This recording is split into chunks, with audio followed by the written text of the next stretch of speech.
all the various platforms that this post-CAB press conference is being carried on.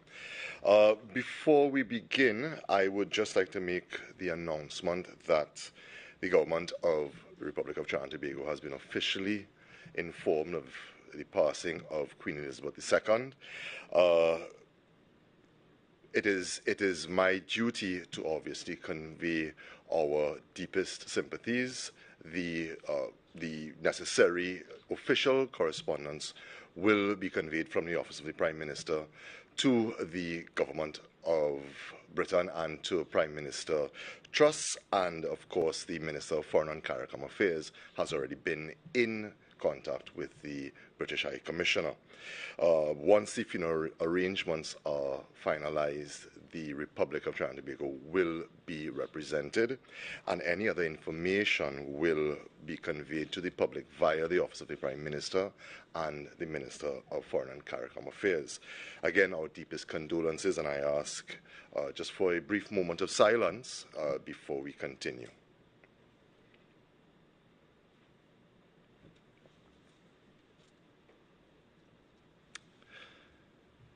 Thank you very much. So, we are here today for our post-cabinet press briefing. I have been joined by Minister of Digital Transformation, Senator the Honourable Hasselbachas, as well as our Minister of Education, Dr. the Honourable Nyan Gadsby-Dolly. We are here to speak on issues, decisions that have been made at Cabinet, and I would want to go straight into it, and I think I will start with Minister Bacchus, who will speak to you. After that, Minister Gadsby-Dolly will, and then we will have questions. Thank you. Minister. Thank you, Minister, and good afternoon to everyone. It is not usual for me to be at the post-cabinet meeting, and so maybe I should just give a small update on what we've been doing at the Ministry of Digital Transformation, and that will flow naturally into what we were able to do, some of the things that were approved at Cabinet today. The Ministry of Digital Transformation was formed on July 12th last year, so we're just over a year old. And I gave the Ministry a particular mandate in terms of what we set out to do in our digital transformation thrust. And that was to create a new way to address the delivery, the end-to-end delivery and consumption of goods and services for customers using appropriate digital technology. What that means is that we're doing things differently. We are doing things end-to-end, meaning that the processes that we're building are new digital processes that will take us from one place to the next. We are embracing customers, and customers as opposed to citizens, because citizens form part of the customer base. But to elaborate on that a bit, it simply means that if you're accessing a government service, for example, while the citizen may be consuming the service, the customer base also includes the public officer who is delivering the service. So that's why we talk about it from end to end. Of course, we're talking about using appropriate digital technology. Not all technology is appropriate. And of course, if you put something into the market that is not fit for purpose, obviously it doesn't fulfill the ends that you want. That is really the thrust of what we put together. In doing that, we know we had to affect 4 specific areas.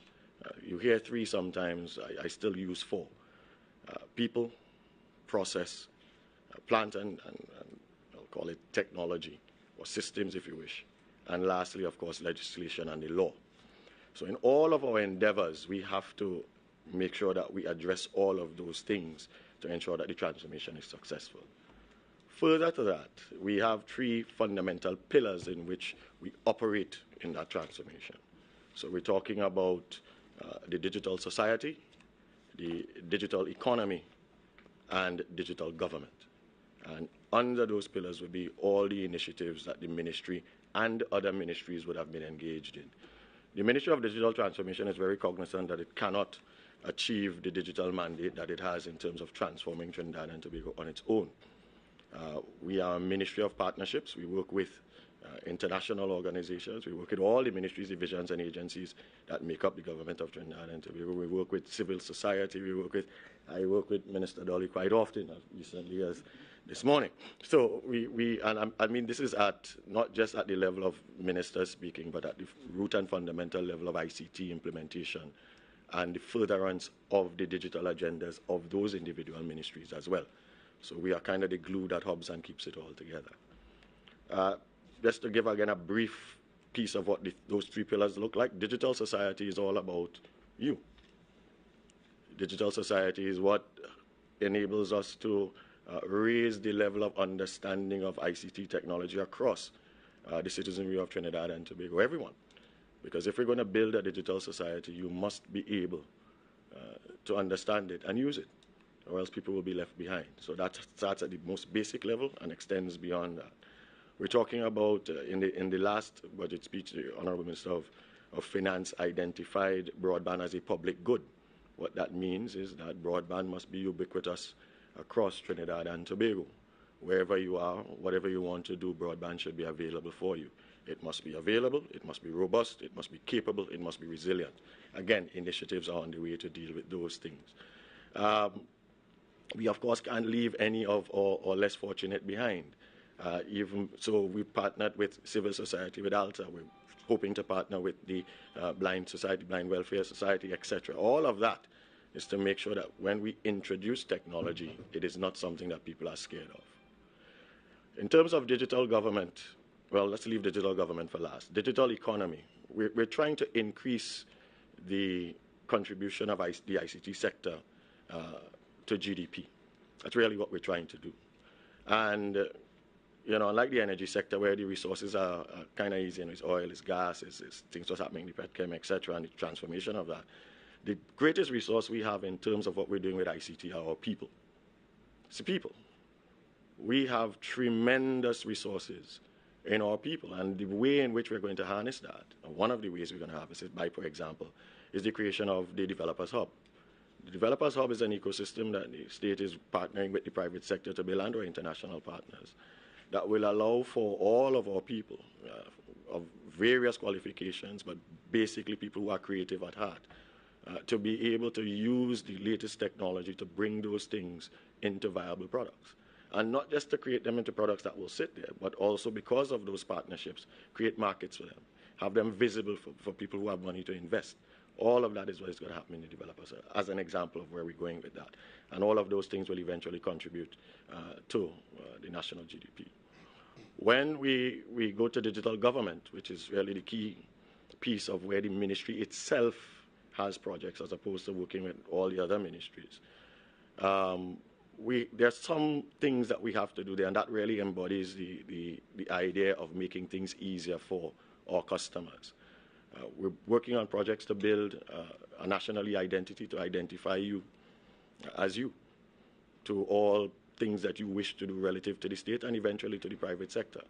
We're building a robust and reliable and resilient network for the exchange of information between ministries, divisions, and agencies, so that when you walk into anywhere or when you use your technology anywhere to be able to access a service, you don't have to walk from ministry to ministry to do it. And this is the exchange of appropriate information, not any information, but only appropriate information. We're talking about the development of a support function. If you are trying to access one of the over 100 digital services that are available now to you as a citizen, and you have a problem with it, you must have a place where you can go to and seek help and guidance and assistance, or if necessary, have them executed for you. All of those things are encompassing in what we are trying to achieve, so that when you roll it up together, the destination of digital transformation will be something that is achievable. In doing that, we need a lot of resources. We partner with various international technical institutions, but also we need funding. You would have heard recently the Minister of Finance and CAF announce a piece of what we do, but we still have significant interest and work going on with the IDB, who has provided us with tremendous resources and funding as well. We're working with the Caribbean Development Bank. We're working with the International Telecommunications Union, the Caribbean Telecommunications Union, and of course the Commonwealth Telecommunications Organization. So at Cabinet, I got I was good to have some approvals relative to some travel that the technical teams associated with the Ministry of Digital Transformation will be embarking with. Really, there are 4 key meetings and initiatives, and meetings, initiatives, conferences that we have to attend within basically the next 2 months. The first of which is a meeting, first of its kind, arranged by the Commonwealth Telecommunications Organization of Commonwealth technical ministers, ministers like myself and portfolios of that type, to discuss urgent matters that are affecting the Commonwealth region. And believe it or not, the first thing on the agenda is ubiquitous broadband across the region, basically broadband for all. So we are going to sit together in London for a couple of days and thrash through all of the things coming from individual members of the Commonwealth as to what issues we're having, and you'll be surprised to see from the preliminary information we have that actually the issues are very common. And how are we going to approach that as a Commonwealth, and where we are going to go with that? What does that read down to? Well, what we'll get out of that really specifically is the fact that we will now be able to have and draw upon a larger pool of resources in terms of not just financing is one thing, but really and truly drawing upon a pool of technical resources, drawing upon a pool of best practices, drawing upon a pool of people who are like-minded and thinking and of similar purpose to be able to achieve or work towards the achievement of that. Second meeting is really deals with the ITU. It's the plenipot meeting. It's the first meeting that they're going to have in person for some time. This meeting is every 4 years. And many of the significant posts in the ITU up for renewal at that meeting. It is interesting that there is a pre-meeting of ministers of that to discuss very much the issues that surround what is happening across all the member states of the ITU, and that would be just over 100 of them. There are 14 member states, I think, of the Caribbean associated with that. In that forum, just so you understand it, Trinidad and Tobago is one member state with our 1.5, 1.6 billion people, and then you have the United States with its 33 how many billion, and they also have one vote. So you would understand the gravity of where that is and the influence that 14 Caribbean states can have in those things. And so based on the meetings we had yesterday, the Caribbean Union had its meeting yesterday, the CTU, and many of those 14 countries will be represented at that meeting, where we can influence the things that are going to happen with the ITU, with the Caribbean as a region. So we'll be at that meeting, and I'll be there for the voting, etc., as well as a lot of the, I guess, negotiations that will happen with that. Apart from that, also, there is a mission that we're having to Estonia with the organized by the OAS. There are 6 of us that are going to be there. It is being done in English, even though a number of the other participating countries are Spanish-speaking. And the idea behind that also is that you would be well aware that the government of Trinidad and Tobago and the government of Estonia has an MOU established to assist us with significant areas of our ICT. That program is well underway, and we're taking full advantage of that. There are significant resources on the ground here, and a number of initiatives that involve the private sector and other members of government have already stepped off in that. It's primarily dealing with our interconnectivity network, as well as what we're doing with the e-identity as well. So that mission really is for us to have a very close first-hand look at how this has been really used and utilized within Estonia itself, but more so to meet with all of the major technical companies that form the Estonian cluster, of which we have access to in the build and creation of what we're doing. This also will redound to, because of our relationships with the CTU and the CTO, all of what we learn and what we know will also be now available to the rest of the Caribbean diaspora in terms of what that is. What do we get out of that? Well, very few of the mistakes that Estonia would have made I would expect us to repeat, because we would have, of course, the ability to question them as to where they are, and they will tell you that they have had some issues with what they do. We also get the benefit of speaking to some of the very significant cybersecurity experts in the world working within that region, and you would understand why they have to be very protective because of where they are. They are a landlocked country and adjacent to various types of characters who may want to do them harm. Again, that will work to what we do here. And of course, many of you may not know, but yesterday with the elections that happened at the Caribbean Telecommunications Union. Trinidad and Tobago has been elected as the president's seat for that, which I will occupy, and Grenada now occupies the vice president's seat. So there's lots happening in where we are, and I guess there's a lot more I can tell, but this is really just to give you an idea of what we've done at a very high level and how all of those things are flowing into some of the travel that myself and the team will be embarking on very shortly. Thank you, Simon. Thank you very much, Arthur. Let us go to Minister Gadsby Dolly now. Good afternoon, everyone, to the media and to our viewing and listening audience, and to my colleagues. The Cabinet today would have reviewed the results of the CSEC and CAPE examinations. Those are the CXC examinations that are the terminal examinations at the level of the secondary school. And they would have received the detailed information with respect to our performance. Some of this was already shared with the general public, but I just want to reiterate as we speak to the juxtaposition of that and the SEA results. So, for example, in CAPE, we would have had a slight increase in the number of acceptable grades, which means that more of the subject entries that were written were passing grades. That's 94.3% as opposed to 93% in 2021. However, with regard to the quality of the grades, you had a slight decrease. We had 70.7% obtaining grades 1, 2, and 3, which are the higher grades in CAPE, and 72% in 2021.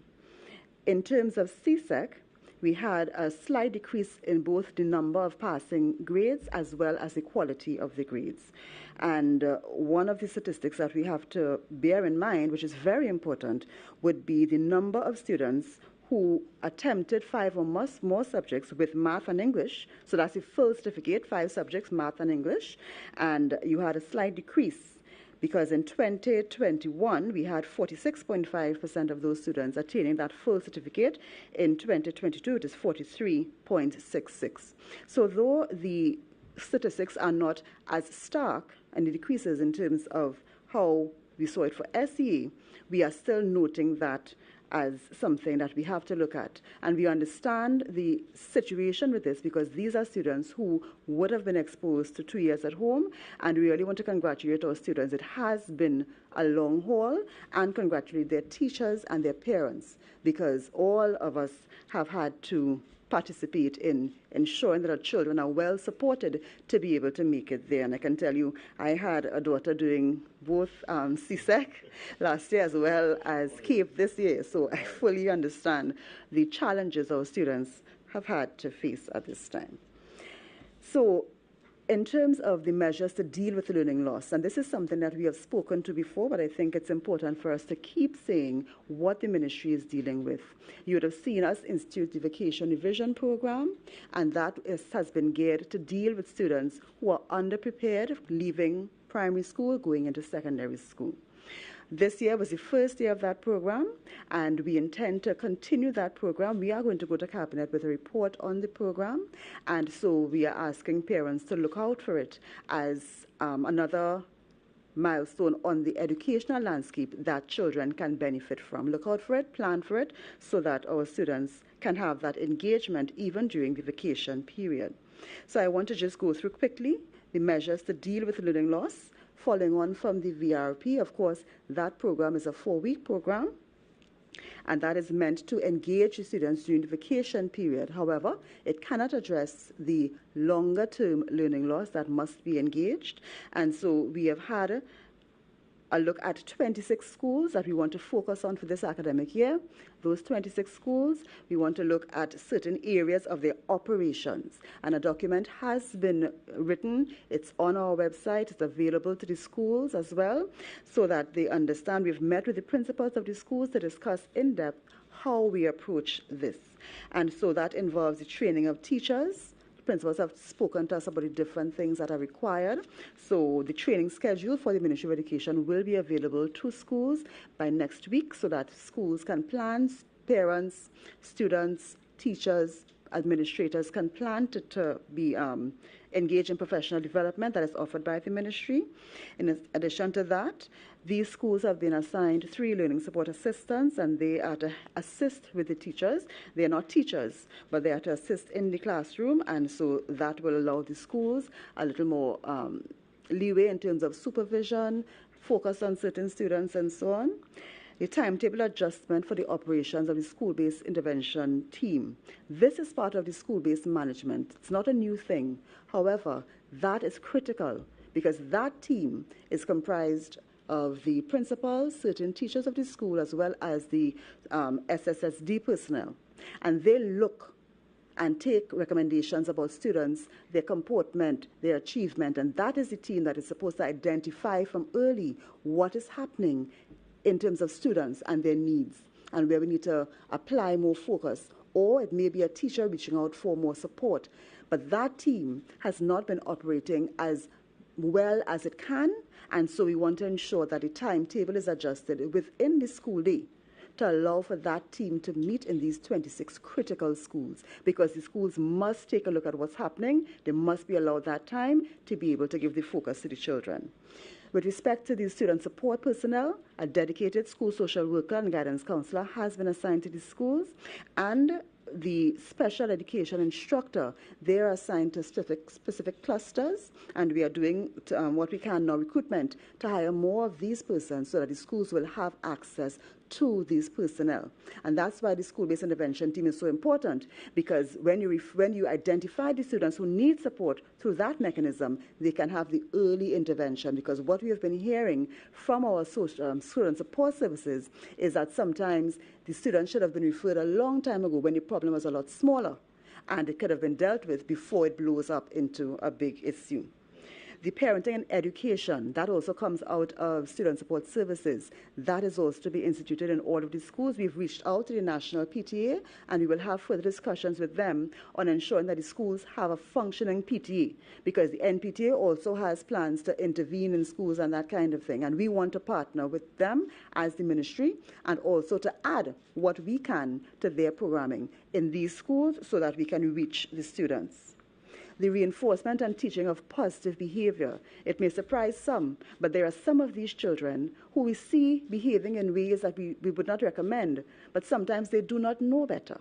And it is something that we have to focus on, teaching positive behavior, reinforcing it, and that is a part of the revised school discipline matrix that has been approved by Cabinet. We would have met with the multidisciplinary team, Ministry of Youth Development, Ministry of Social Development, Ministry of Sport and Community Development, the Children's Authority, Office of the Prime Minister, Gender and Child Affairs. We would have met with all of these ministries, of course, the Trinidad and Tobago Police Service as well. We would have come up with that discipline matrix, which not only deals with negative behavior, and ensuring that we have a zero tolerance policy on that, but it also deals with reinforcing positive behavior and explicitly teaching positive behavior, because some of our children really need to understand how they are supposed to behave in certain circumstances. So that's part of the training of the teachers, to ensure that they understand what to do, how to encourage, how to reinforce, and that's part of it as well. As a part of this, we are also reaching out, and we have reached out to the Defence Force, to the Trinidad and Tobago Police Service, the paramilitary organizations, Girl Guides, Boy Scouts, cadets, to be able to ensure that in the schools we have these things operating. Because the children need to be engaged, and we have to find positive ways to engage them right where they are. And we also want to bring the personnel into the schools, and very soon we'll be making a call to the public and asking for persons who would want to come to speak to children. Of course, we will have certain guidelines and be vetting and so on, but our children need positive role models. They need to be able to identify with people who have had their challenges and they have been able to surmount them. So that will be a part of the life skills program that is timetabled into the timetable for these schools. So the curriculum adjustments as well, in order to ensure that our students who are going into the secondary schools, not necessarily prepared for that syllabus, we have given 2 years for our students to obtain the fundamentals of their numeracy and their literacy skills. And so these students would be enrolled in Form 2 for what was formerly called the primary school leaving, that certification will be the lower secondary proficiency examination. Lower secondary proficiency examination. It's not the SEA. The SEA is not a certification. That's a placement exam. They've done that. They're into the secondary schools, but they have not developed the kinds of skills that are required. And in the same way that students, before long ago, they would go to a 7th standard or post-primary, and they would have time to develop those skills, that's what is required to be done. I want to tell the population that these students who are not fully prepared for secondary school, they are at risk for dropping out with nothing at all, no certification at all. And when we have that situation, I want us to think forward to a couple years when we are looking for professionals on our national landscape to take up the jobs that are required to carry us forward. As an independent nation, we have to produce the professionals that we need. And if we have a large component of our students coming out of our system underprepared to do that, to contribute in a positive way, we are going to have a serious issue. So rather than hide our heads in the sand and say, you know what, we are going ahead with the system as it is, we have to look back and say, we have these students across schools in Trinidad and Tobago, and we have to ensure that they at least develop literacy and numeracy. And this lowest secondary proficiency examination, that's a certification that is the qualification for the lower level jobs in the public service. So it is not the SE, I want to make that very clear. It is a certification giving them enough time to develop fundamental critical skills so that by the time they reach Form 2, they do that examination and they have that certification, we are sure that they can now progress. And then they progress to ensure that they have, with an adjusted curriculum, at least they can achieve CXC Math and English and some of the CVQs, HSB, integrated science. So it is something that is done at the secondary schools now. Principals take that initiative to do it. What we are saying now is that we are formalizing it and supporting it and resourcing the schools to be able to do that, to give our children a chance of equity in educational opportunity. So that is one of the major things that is happening at the secondary schools. With respect to the infrastructure at the schools, it is important that we take a critical look at these schools, and we start with the first 26 and deal with the infrastructure. There are some, let me tell you, in terms of infrastructure with our schools, we have 208 ECCE schools, 453 primary, 125 secondary. That's Trinidad figures. 59% of the primary schools are over 40 years old. 42% are over 60 years old. In the secondary schools, we have 51% over 40 years old and 18% over 60 years old. And that means that there are a lot of schools that need a lot of work. Hundreds of schools needing critical infrastructural work. And so in these secondary schools, where the students are greatly engaged by the skills and the labs, we need to ensure that the labs are in order, the sporting fields are in order, the vapor spaces are in order, because these are the subjects that we want to engage our students with. There's a high attrition rate, could be up to 25% in schools where students are underprepared for secondary school. And a lot of that, there are a number of factors that contribute to that, but a lot of those factors are because the children feel disengaged. And the skills are a part of bringing them in. Sports is a part, the creative arts, those are some of the subjects that keep them engaged. And so we want to ensure that these schools have the resources to be able to engage our students. I want to just touch on infrastructural work now. During the July-August period, we would have attempted 147 projects across schools at a cost of $45 million. With regard to the number of projects that are ongoing in schools that would have schools not open, we have 5 that are ongoing, and the schools are closed to be able to complete that work. All of those schools should be carded to open by next week, and well, all things being equal. And we have 3 schools that are presently closed. On a daily basis, we have issues of sewer, electrical, things that emergencies that come up. So 3 are currently closed for that reason, and so those are being addressed. So there are 8 schools out of the over 800 schools that we have and we are addressing issues there. But there are also other schools where work is ongoing that does not impact the operation of the school, and so they are going on, and that is a process that always continues. So there's always, at any one point in time, work going on at quite a number of schools in our country, and at any point in time, you may have an issue arising because of the age of some of our schools. A sewer plant may go down, and the critical ones are sewer, electrical, plumbing. When you have those issues, a school may have to close to be able to address those 1 day, 2 days, and then the school is reinstated.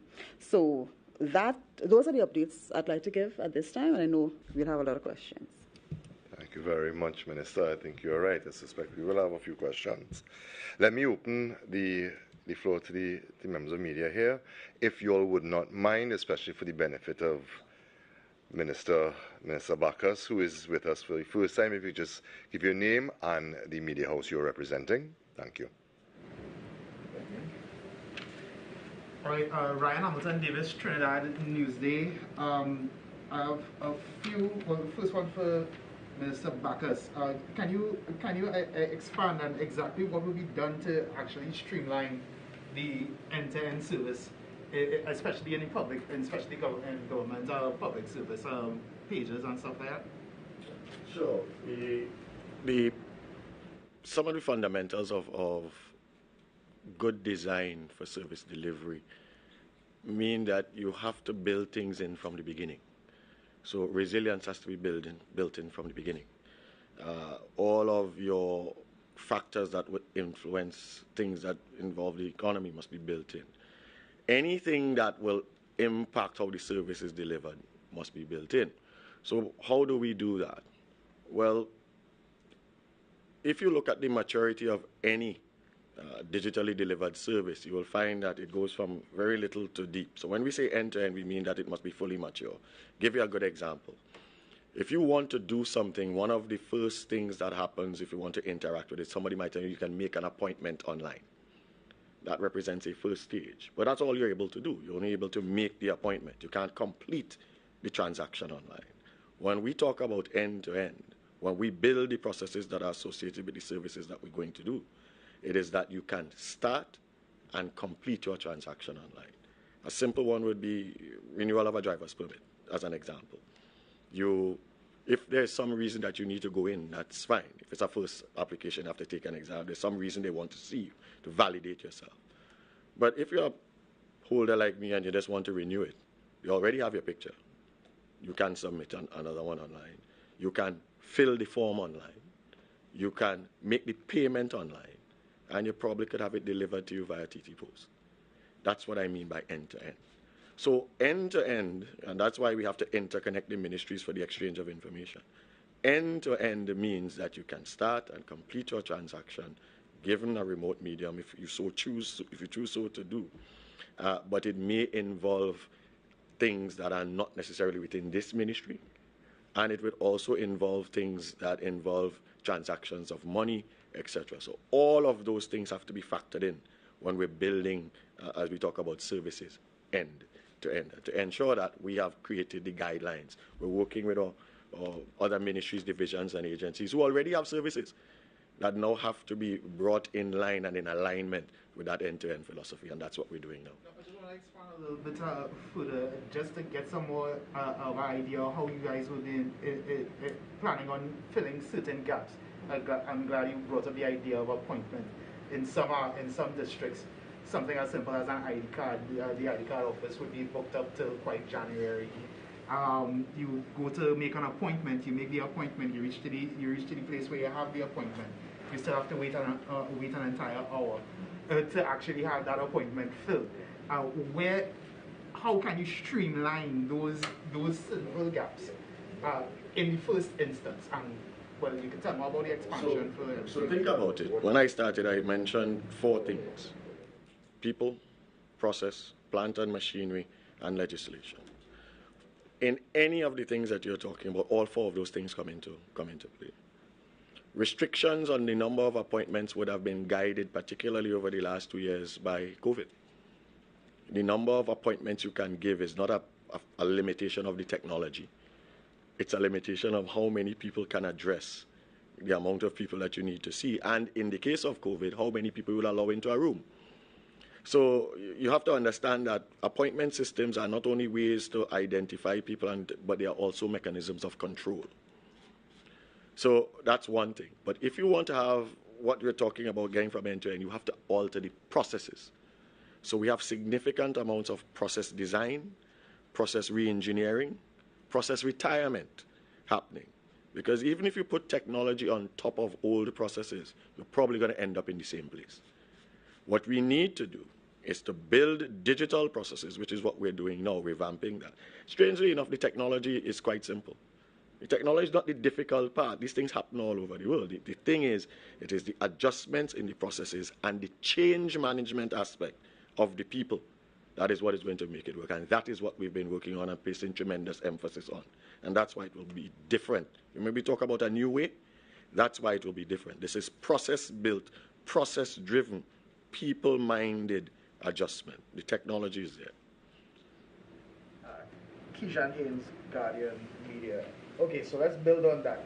A lot of it talks about change management of people. One of the things that's going to happen once you start digitizing everything and moving everything, you're going to have to look at either upskilling or outskilling. So some people are going to lose their jobs. When that happens, unions are going to fight back, and this is how we have, remain this. What processes are you putting in place to ensure that this doesn't happen, that there is not so much kickback that we end up in the same place after more than 5 years? The ministry has, for a ministry of a technology-based ministry, we have, I think a lot of people have said, we have very strange core values. One of them is trust. One of them is hope. We have transparency. We have things that are relative to your ability to adapt and work quickly. And that's strange for a ministry of this type. Technology scares people, and I think you've identified part of that fear. Does technology replace me? Do I become obsolete? How do I fit in this world? Now, the digital society part of that plays a good part of that, because one of the ways that we have to fix that is through Simon, it's through communication. Another way that we have to fix that is through through education. The media has a big part to do with that.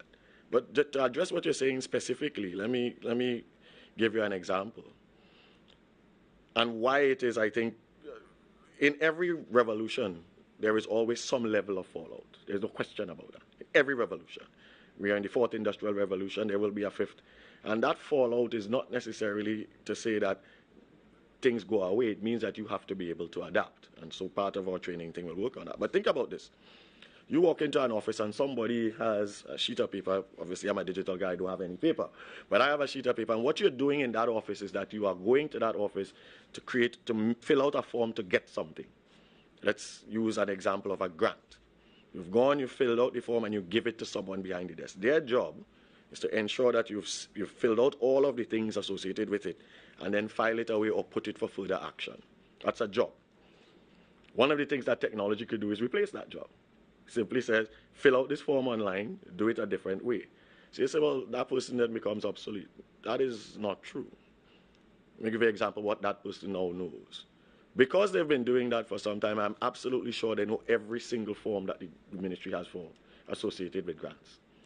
They also know, more than likely, when people are coming in and saying, we're applying for this and it's the wrong thing, because the government has so many grants, and I will tell you so many, and people sometimes mistake the ministries in which they need to go. So you take that person who already knows all the forms. You have a digital front that now accepts all of the information from you. And all you ask that person to do is to address the fallouts. Why would something fall out? The application is in the wrong ministry. You're applying for the wrong type of relief for what this is. And they will know that. All they have to do is simply look at the fallouts and say, all right, you know what happened here? This person is applying for the wrong grant. This should be in the Ministry of Finance. This person is applying for the wrong grant. This should be with the Ministry of Works. And then using a simple upgrade of being able to use a computer to access with the person's contact information, that person who was simply just collecting a form and looking at it and can now have a more fulfilling job of being able to contact you if it was you, Kijan, and say, listen, we've noticed you've applied for this particular thing. You've applied in the wrong place. I can help you fix it. What does that do? It's the same person, minimal upskilling. They have a more fulfilling job as far as they are concerned in terms of what they're doing. But more than that, the service for which they wanted to access from the state is now being made available for them in a better way. That is the mechanism we want people to start to think of it. What you have is not useless. What you need to do is to find a way to work in this new world. And lastly, in this fourth industrial revolution, more jobs have been created than in any one before. If you go on to any one of your favorite jobs, such as LinkedIn, and you will see thousands upon thousands of jobs. They just require shifts in what you do. New opportunities for everyone. Well, okay, so let's tap back to something that you said. You have a mission to Estonia. Yeah. This MOU was signed more than 2 years ago, if I recall. One of the major things that the Prime Minister campaigned on in 2020 was this digital card. One card where all the information should be there, pushed on that. I think Estonia was to come on that.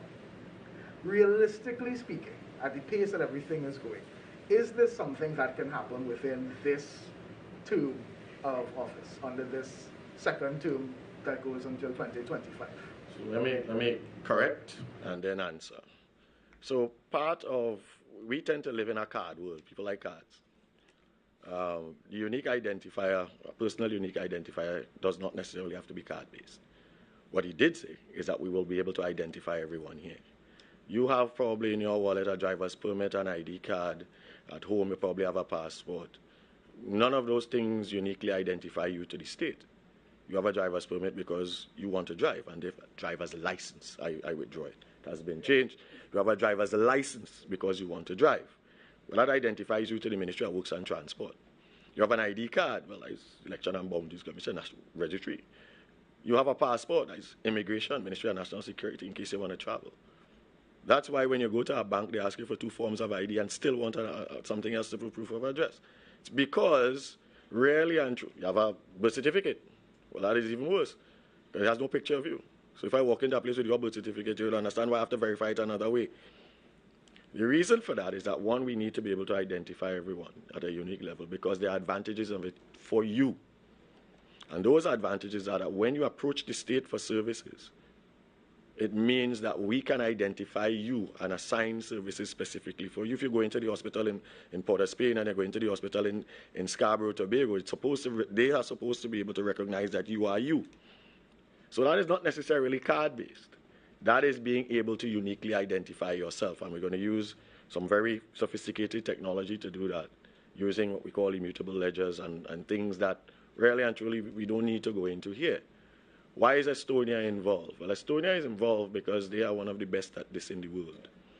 We have had to establish, apart from the MOU, there are other, and remember, people, process, systems, and the law. There are other legal things that you have to do to be able to access the type of assistance that we need to what we have. We had to identify Trinidad and Tobago's readiness to be able to accept and use those things. We had to evaluate the existing infrastructure capabilities in Trinidad and Tobago to see what are we going to put this thing in.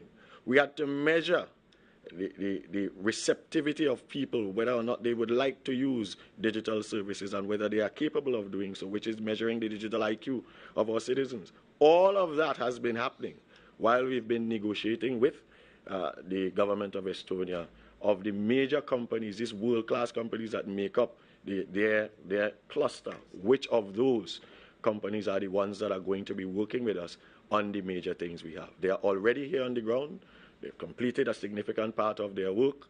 We are getting to the phase where we are going to have a pilot in place. And in that pilot, what are we going to do?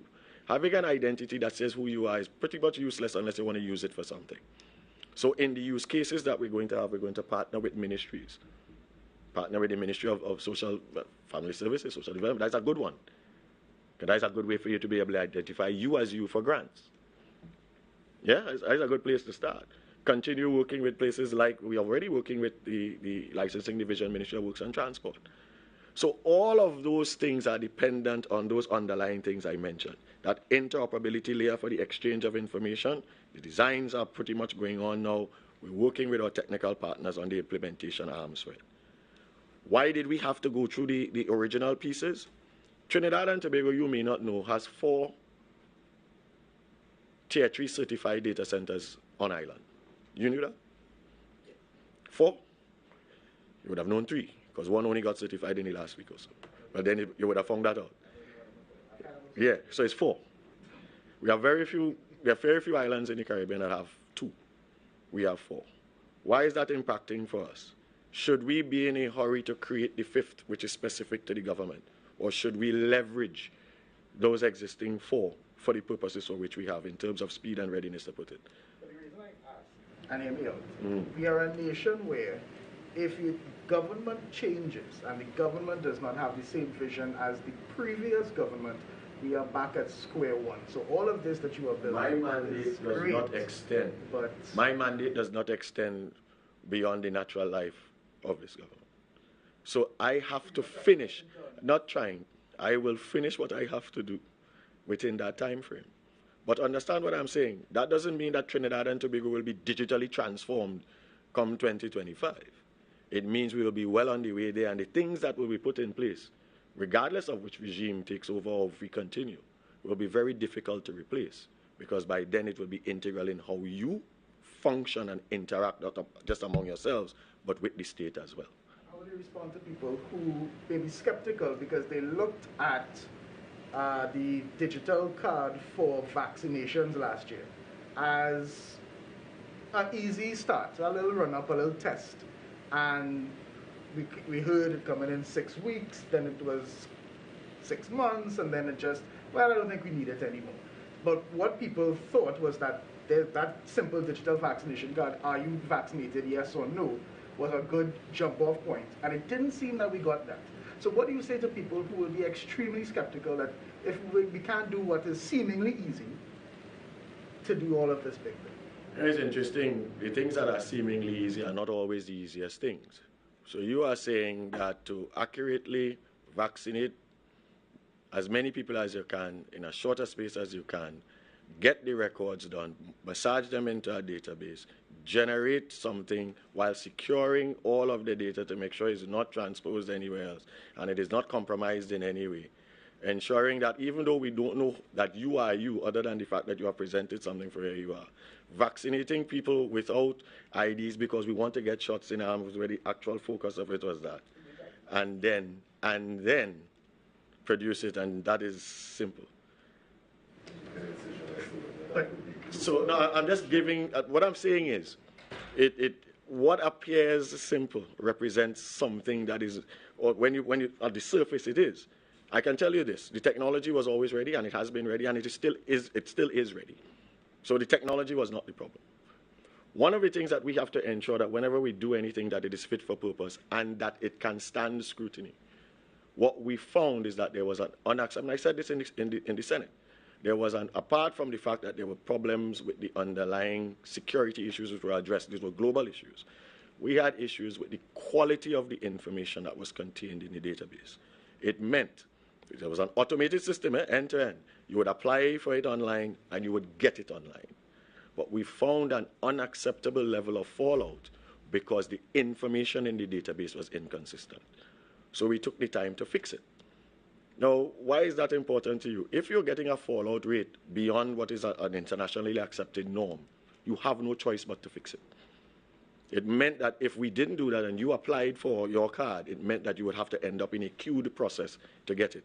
And what it would do is frustrate you. Why? No, it can't be. Because you were still able to use what you had, which was the physical card you got when you got vaccinated. Why it was of particular interest to us, and just to clear it up, is that if we wanted to continue, the reason why we would have launched it and can still launch it is if there were countries who would not accept the things that we have and would only accept an electronic certificate that had a QR code in it. And we were searching that. We had the Ministry of Foreign Affairs look through that. We haven't been able to do that. Obviously, by now the COVID thing has waned. And so the reason why we can still launch it is that it would represent a secure way in which your vaccination record for COVID can be held. But think about if you lose your vaccination certificate that you've had for a child now, the card, you could recreate it. I don't think anybody can. And so the idea would be now to expand that to now include those kinds of things. That is why it hasn't been launched. But it could have been launched. Kijan, let me just move on to sorry. I'm sorry. No, we forget the minister. She gets enough. Prime Minister, some TDT news to Minister Gazvidoli in terms of the proficiency exam. Correct me if I'm wrong, but I think I heard you said this has been a part of the secondary school already. Can you say how long this has been a part of it? And is it going to be basically mandatory now to move on to the other forms? Yeah, this is the primary school leaving exam. It's been a part of our system for many years. It's not a new thing. And yes, so we are mandating that the students who have performed under a certain level at SCA from this year, they register for it. But the secondary schools, many of them would do it. Not necessarily for everyone, but they would expose some parents to it. But we want to ensure that our students are able to do that. So, yeah. Update for the turnout. I know the turnout was better on Tuesday than Monday. Any update on that in terms of how the percentages were based on the students and parents so far? Yeah, we're up to 80-something, 90-something% at both primary and secondary school. It is still very much an issue because we're seeing hundreds of cases daily. Any update in terms of how the schools have been going? Any cases for the week so far? We usually get a report at the end of the week. The schools, the entry protocols are in place at the schools, and so we ask, even though masking is not mandatory, we're asking persons to be highly recommending wear your mask and so on. And we have all the hand washing. All of that is still in place at the schools, and the nurses of the districts are still monitoring and still giving guidance to principals and so on. So everything that was in place is still in place at schools. Minister, a lot of the initiatives that he explained earlier on was in the spirit of retaining talent, especially from the educational level go up. All right. Now, in that same spirit, was there any kind of conversation or discussion on making another review of the scholarships that are available, so that there would be a lot more attractiveness for students who are succeeding to stay local instead of looking for scholarships elsewhere? I'm not sure if I understand your question. From what I recall, there was a review of the number of scholarships available. There were 100 scholarships and 500 bursaries. So we've just awarded for this year, for those who did CAPE in 2021, 100 scholarships. They were awarded earlier this year, and 355 bursaries were already awarded this year. Just to follow up on the question of the lower secondary proficiency exam and the vacation program. Now, it wasn't mandatory, so you had a lot of people who did not come out. Is there a plan to make it mandatory? And if there is, or I'm going forward, even if it's not, how do you plan to balance the shame? Because what we understood was that a lot of parents came to us and was like, well, I don't want my child to be shamed like this because they know they're in summer school and that kind of stuff. Is that something that you've heard, and how do you think that can be dealt with in the future to ensure that people are coming to this thing which is for their benefit? First, I want parents to release themselves from the burden of blame, because the shame sometimes comes from blame. And we have to understand that this is a global phenomenon. And we are not the only country that is offering make-up opportunities for our children. When there is the offer of private examinations in January, let's say, these are generally patronized by persons who may not have achieved what they expected to in their usual examinations. And there certainly is no shame in that, because you see many people taking out that opportunity. And so what I want to say to parents, first, release yourself from the blame. This pandemic was hard on everyone. And many of our children may have performed what we consider subpar based on what their potential is. But this was the best that they could do at this time based on the challenges that they faced. So first thing, parents, don't blame yourself for your children not performing as well as you thought they should. The second thing is that we have to accept what is. And if some of our children didn't do as well as they could or they should have, we have to accept that and seek the help that is required. And it is the same thing when, for example, a domestic violence situation comes up. Sometimes there's shame and persons don't want to seek the help that's available. But if we stay in that mood, then we're not going to get to our children what is required for them. So I want to say to parents, it is disappointing in some cases, it is frustrating in some cases, and yes, you may feel embarrassed, but there is a worse shame involved in an adult who is underprepared to take care of themselves. There's a worse shame involved when we have children who are misbehaving, and then you have to get the law enforcement involved. So let's not allow ourselves to take the disappointment and the blame and the shame and allow that to prevent us from allowing our children to get the benefit of what is offered to them. On the topic of schools and the repair program, there were two protests today. One was in Claxton Bay. There was an issue where, let me read it properly, the Claxton Bay Junior and... I can tell you, it's a decanted school. We have 40 decanted schools, and it's a decanted school, so school is ongoing at another location. However, the parents are asking about the school that needs to be repaired, and we have 40 such schools. We have many others that have to be done, but we have 40 such schools where the children are at a different location. So even while school is ongoing, the parents did have a protest today to ask for the repairs to the old school. And so that old school is carded for repair. It's carded for a prefabricated building, and we have asked for the allocation to be able to do that and complete some other critical repairs to some of our schools in the fiscal coming up. What about the transportation between there and Marabella, where they complain that it's not reliable? Transportation depends on the information supplied to us by the principal so that PTSE can arrange the transport. As you know, it's a PTSE collaboration between the Ministry of Education. So the PTSE is working on assigning the transport. The information would have been requested on the 1st of September when primary school principals came off vacation. And so they would have sent in their information, and PTSE is working on allocating the concessionaires at this time. A protest in Southeast Port of Spain. Are you aware of it? Would you have any comment on that? Southeast Port of Spain is a school that's ongoing, where repairs are ongoing. They have some roofing repairs ongoing at this time. They would have opened for 2 days, but we have closed to allow that to continue very quickly so that they can reopen next week. All right. One last question from me, at least. I really wish the acting Prime Minister was here to ask this, but I guess we'll have to go to the office of the Prime Minister. Yeah. There was a serious complaint made by the chairman of the Joint Commission of Inquiry of not having basic amenities, pens, pencils, internet, those kinds of things. Can the officer of the Prime Minister give a response and tell us whether or not these issues are being addressed, who is responsible, why they didn't do anything, those things. So I want to tell you that obviously I did see the comments as they were being made, and one could not miss it because it was on the front page of every newspaper. What I do not want to do is to focus on the matter of blame as to why something was done. What I can tell you is that I have spoken to the persons who are responsible for delivering, and there were a few things that were addressed, or a few issues that were raised. The issue of stationery, it is my understanding that that is to be delivered or will be delivered to them, if not today, by first thing in the morning.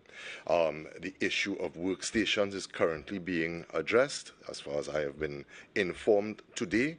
The issue of the internet connection, as far as I have been informed today, was originally carded to be completed tomorrow. It is being fast-tracked for it to be addressed today. It is unfortunate that these matters had to be addressed today and were not done previous. But we have taken all steps to ensure that the office will be able to operate as an office with all the necessary inputs. For confirmation, you say you spoke to the persons who were responsible. Which office is responsible? Because we asked the AG directed us to the president. The president say it's not me. Whose office does it fall under? You have gotten an answer from the Minister of Communications in the Office of the Prime Minister. Let us leave it at that. In ascribing the responsibility, it will be reported as ascribing the blame. What I would like to do is to draw a line, having seen the issue, having obviously been concerned by it. I followed up on it today, and my understanding is that the next time that Mr. Lynch comes to speak, he should be able to speak from a position of having had the issues identified, addressed in the fastest possible manner. Now, is it that Mr. Lynch did not know who to address? Because I can't imagine that weeks would have passed and he would have known that he had no internet, no pens, and he wouldn't have reached out to anyone. So do you know who he might have reached out to? So I can't say that. I can't say that. All I can say is what I have, that we've identified the issues. The issues weren't identified in the public domain. Having done that, it has been addressed, and those things will be dealt with. Now, that being said, so all of these things, nothing is free. These things cost money. Whose budget does it come out of? Kijan, no matter how many ways you get to it, I've already said what I have to say. All right. It is important, and there was, as far as I can recollect, there was a budget assigned to this. I am sure that these things will fall under that. I don't think a question in terms of the stationery, what the cost of the stationery is, and all these things is something that we need to deal with now. It is about him having it. Well, and you've said that it is there, it's going to happen. So that now... I said it's going to happen. I said, as far as I've been informed, they are either there, being installed, or will be by tomorrow. Now, what do you say to the public? Because we have a public that's already extremely skeptical that anything coming out of this would be fair and balanced. Whether or not it's justified, that is the perception. And then this comes yesterday, and it further compounds that belief that this is a cover-up and the government doesn't care. What do you say to those people who believe that, and what would you say to allay their fears that, well, what do you say to those people? Well, my first position is that this is not a general perception. Of course, there will be persons who, and we see it daily, especially we see it as the government, we see daily that there are people in the public domain whose intention is to try to undermine every aspect of authority, every aspect of the good news that government is trying to deliver. This, of course, is something that is separate and apart from government. It must remain to be that. So all we can do is to ensure that the necessary infrastructure is in place. If it is not, and it has been identified that some of the things were not there, that we ensure that is done. We allow the Commission of Inquiry to do its business. And one of the best things that I can do, especially as a politician, given what you have said, is to try to limit my comments on this to just the bare minimum, to say that we have done what we have to do, and let us see it take its course. Can you at least tell us what went wrong in the entire situation? Was it a communication problem? Was it an ICT problem? Well, again, my focus in trying to ensure that, one, what needed to be done was done, and two, that I came here to be able to report some manner of a timeline was to not speak about, or not necessarily focus on the why did this go wrong. My job, especially here right now and speaking to you all, is to say that how can we get it done, make sure that it is being done, and come to tell you that it is being done. I noted two things that was said. The Commissioner thanked UDCOT, or he's called out Noel Garcia specifically. He also thanked Stuart Young for grading the office. I'm glad we still have chairs as well. But those two offices fall under the office of the Prime Minister. So can I put two and two together and say that the office of the Prime Minister has a lot more responsibility in this than you're letting on? Well, the Minister of Communications is a minister in the office of the Prime Minister. All I can do is report as to what is being done. And again, I am not here to ascribe blame to any ministry, division, or agency. I am simply here to say that having identified the issues, they are being taken care of, and that the next time that Mr. Lynch speaks, I am positive he will be able to speak from a position of having been able to say this was addressed in the fastest possible time, having made it an issue in the public domain.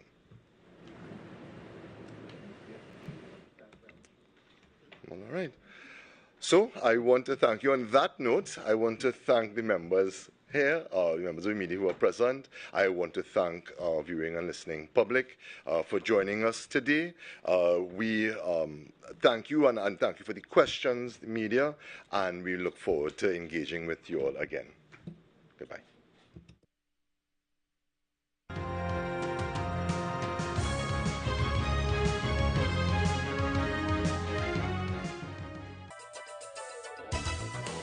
The winning numbers in the National Lottery online draws for Thursday, 8th September 2022 at 10:30 a.m. Play with number 4, Dead Man. Pick 2, the numbers 21 and 31 in that order. Mega Ball called. Pick 4, the numbers 9.